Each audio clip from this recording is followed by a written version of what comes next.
সুপ্রিয় দর্শকবৃন্দ, আসসালামু আলাইকুম। শুরুতেই জানিয়ে দেব আজকের সংবাদ শিরোনাম, তারপরে থাকবে এ নিয়ে পুরো বিস্তারিত। এত নিরাপত্তার পরও সচিবালয়ে কিভাবে আগুন?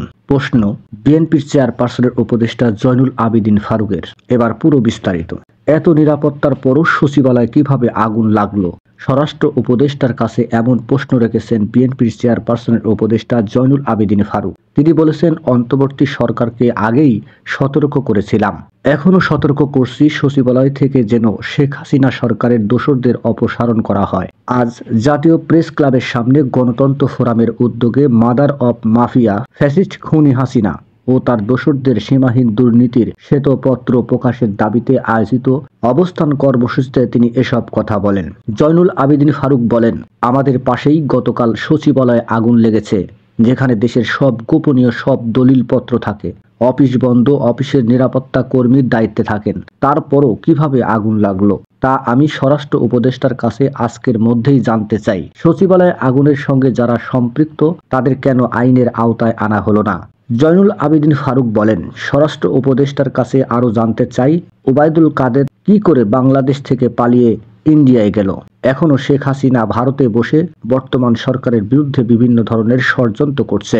অন্তর্বর্তী সরকারকে সতর্ক করে বিরোধী দলের সাবেক এই চিফ হুইপ বলেন, শেখ হাসিনার দোসররা আবারও ষড়যন্ত্র করে শেখ হাসিনাকে ক্ষমতায় আনার চেষ্টা করছে।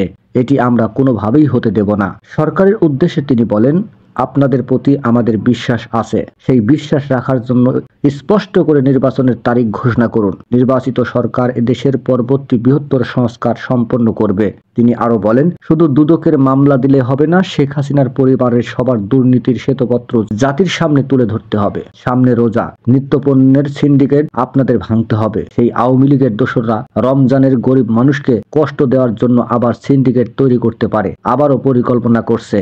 সেই পরিকল্পনা নস্যাৎ করতে হবে। তাই যত দ্রুত সম্ভব নির্বাচনের তারিখ ঘোষণা করুন।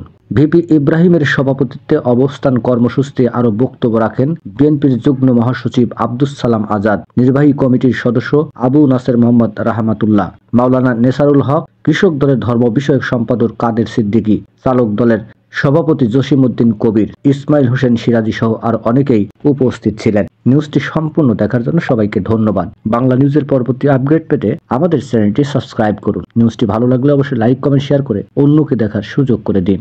ধন্যবাদ।